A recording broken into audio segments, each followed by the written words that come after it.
Rasmanites. Yep, audio video for today, but there is a method to my madness, which I will explain momentarily. But today, I'm going to be answering a question from a viewer, and that is, what headset mic do I use? But instead of just answering that question, I've had a lot of experiences, both good and bad, with headset mics. So I wanted to expand upon it and make a video and talk about the things that you want to look for if you're going to buy a headset mic and the things to avoid. So this is the Razman's Guide to Headset Microphones. Today, on the Razman's Reality.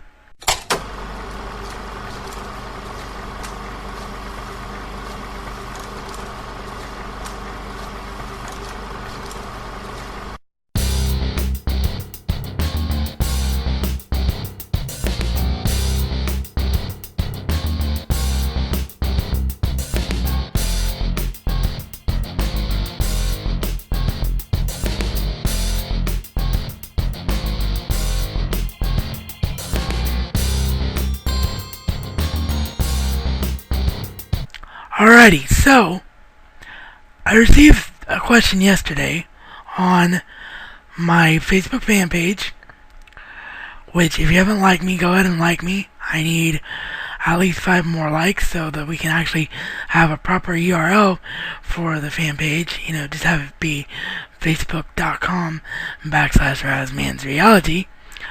But I will put the current link in the description box down below. It can also be found on the front of my channel page. I apologize, I can't remember your username. I had to delete the question due to congestion on my page.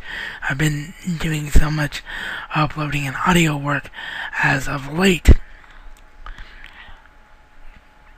But the viewer asked what headset I used because he was so impressed with the sound that had been coming from my radio show. So I'll get into that. But as I said, the first thing I want to do is take you through some of my personal experiences and the do's and don'ts that I've discovered when talking about a headset. Now, a lot of people wonder, why do you even have to bother with a headset mic? Why not just use a webcam microphone? Well, this is the reason that we're using Camtasia Studio today and doing an audio video, because I wanted to play you an example of what a webcam microphone would sound like from myself, and I didn't have it saved to my hard drive. I used to save all my old audio blocks, but since doing the radio show, I had to get rid of the audio blocks to save space on the master's hard drive. So this is why you don't want to use a webcam microphone, because if you use a webcam microphone, you're going to end up sounding like this. September the 7th, 2010, and this is the Razman's Reality audio style blog number 21. Once again, it's been about a month since I did one of these, and once again, it wasn't intentional. However, if you watch a recent video of mine, as you can see from that, very, very poor sound. And the reason for that is that no matter how good a webcam microphone is, it is external. And external mics pick up on background noise, and they make you sound like you're in a tunnel. So you want to avoid those like the plague. Speaking of background noise, I do apologize, as always, if you can hear my dog in the background. As always, I do my best to talk over it. So external mics, definite no-no.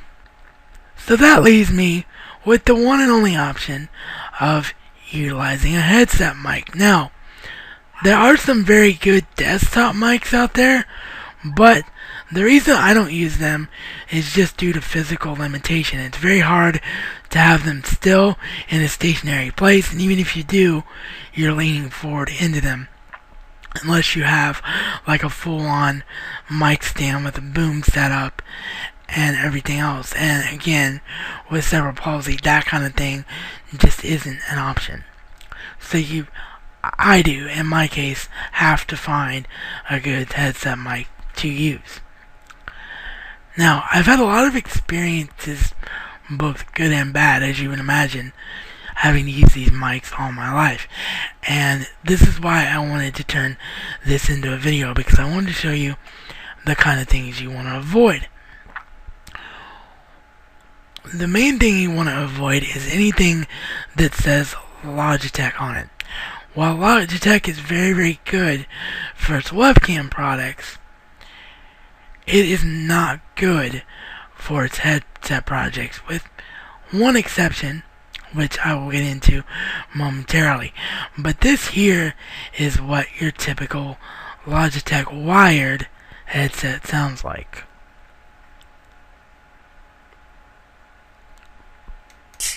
Wow, did I just say hey howdy hey? I must have seen Toy Story too much in the last couple of weeks. Been hanging around my nephew. Anyway, this is the Razman's Reality Audio Style blog number 22. As you can hear, the problem with the Logitech wired headsets is that the microphone quality is not that good. It's very muffed, and again creates a tunnel sound very similar to an external microphone. And the other big problem is, because the mic quality isn't that good, every time you breathe, it actually picks up your breath in the waveform.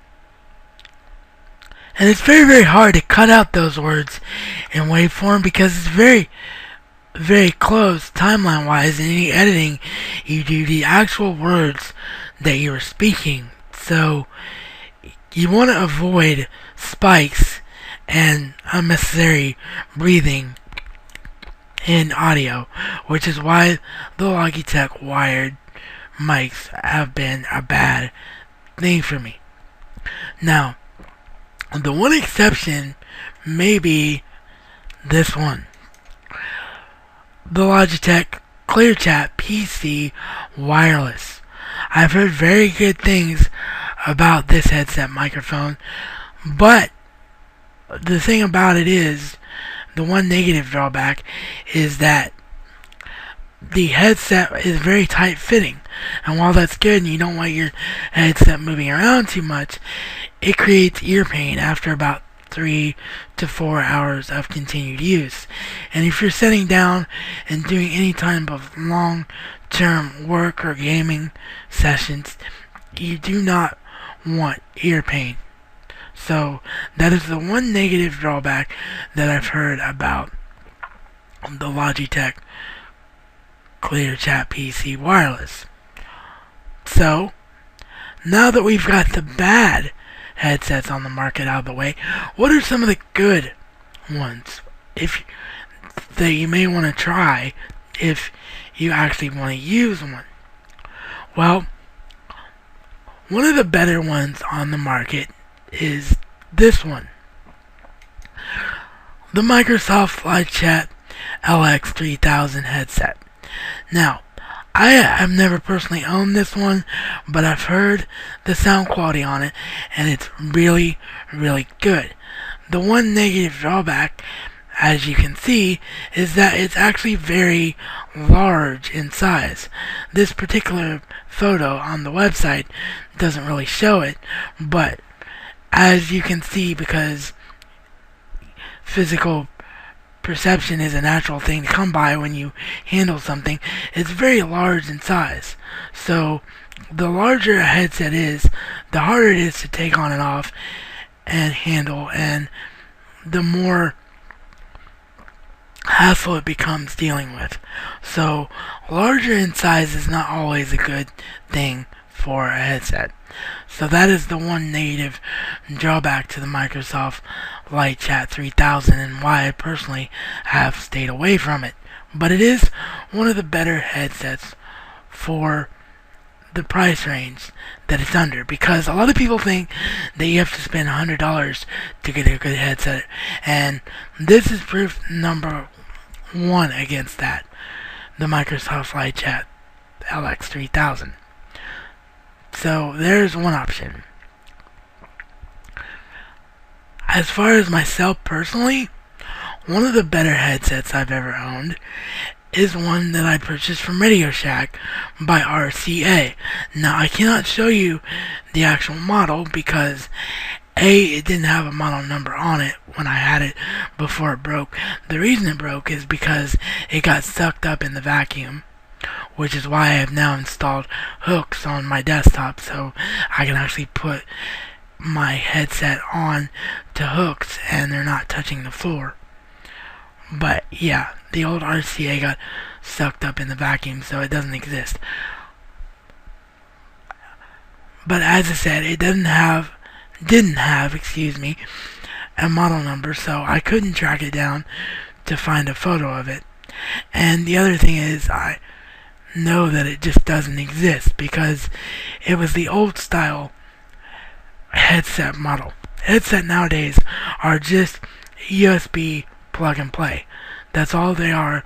They're not separate jacks for both the earphone and the microphone because people want convenience, and really with it being an all-in-one unit, it doesn't need to be in separate places. So that was a very good model, but it doesn't exist anymore.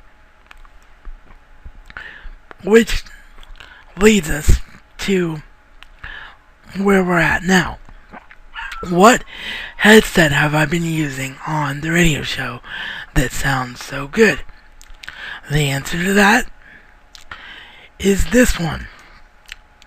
The GigaWare Premium Digital USB Stereo Headphones with mic. This is a extremely good headset as far as sound quality. The problem, just as I talked about with the Microsoft Flight Chat 3000, is that it's very big and very cumbersome. And I can speak from experience that it was very tight on my head. So while it's very good, and it definitely does its job, that is one thing to keep in mind. It's very big, very cumbersome, and will give you ear pain. I am no longer using the GigaWare Premium Digital USB Stereo Headset with mic. Not only because of the ear pain, but because I recently took it to a wedding. And even though I've been using it for the last 5 or 6 weeks, when I took it to the wedding to be a DJ at my cousin's wedding, my new cousin-in-law, my cousin's husband, when he put it back in my backpack, actually broke the headset. So, yeah, the earpiece was broken, and I actually used really strong duct tape to hold it together until I could find a replacement. So, definitely don't want to deal with a broken product unless you have to. Which leads us into the headset that I'm using right now that you're hearing me talk out of. And that is this one. The GigaWare USB Stereo Headset with microphone. That's right. Since GigaWare came through with such flying colors, audio quality wise, I wanted to make sure that I repurchased a GigaWare brand. And I found this one, which is much smaller, much more lightweight, doesn't create pain on my ears, and has very good sound quality in both audio that comes through the headset. YouTube videos and music have sounded very good. As a matter of fact, I only have the audio. As you can see, it has the volume control on the side of the microphone here. Why am I pointing? Because you can't see me point, but I guess it was just habit. But if you look, you see that the volume control is there on the side, and I actually only have it on one tick. That's how good and how strong the audio is that comes out of it. And the microphone, as you can see, not only is it comparable with the quality of the premium digital USB Pro that I just talked about and showed you, but it's actually better because it creates a bass to your voice. And anyone that does any recording knows that the bassier your voice sounds, the better overall audio quality you're going to get. So I am extremely thrilled with this choice in microphone, and I think I'm going to be able to use this for years to come. As of now, I've been able to get around issues that have caused me to go through so many headset mics. So there you go.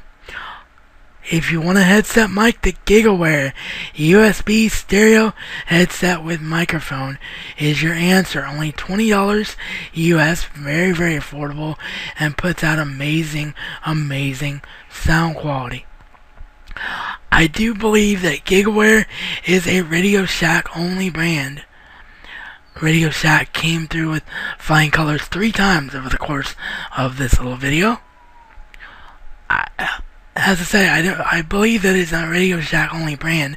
So if you don't have a Radio Shack wherever you're at, it's definitely something to either look into purchasing online and seeing if they'll ship to wherever you are, or having a good friend be able to purchase the item for you and ship it to you, or find someone on eBay that is willing to do that as well, or Amazon, because it's definitely an amazing, amazing quality microphone for such a low price. So there you go. I hope I was able to give you a very entertaining and informative audio video today. If you're looking at doing audio work and you want it to sound great and don't want it to sound like you're don't give a crap about what you're doing, then hopefully the tips that I've given you today will lead you in the right direction. I cannot recommend the GigaWare USB stereo headset with microphone enough. Looking at it further, I just realized that it's an in-store only product. It doesn't look like you can actually order it through their website. So I will still put the link down below so that you can look at it up close more closely if you're going to go out to a Radio Shack and buy one or have someone get one for you. But it looks like it's an in-store only product, which is a bit odd because you don't see much of that in this day and age with so much online shopping being done. That drawback aside, however, as I mentioned, I cannot recommend the mic enough for the quality it puts out and the price in which it's affordable, because as it proves, you can very, very, very much be on a budget and not have to spend an arm and a leg to get a very good quality microphone. This is reality according to the Razman. And Razman style, it's not just a catchphrase, but a way of life.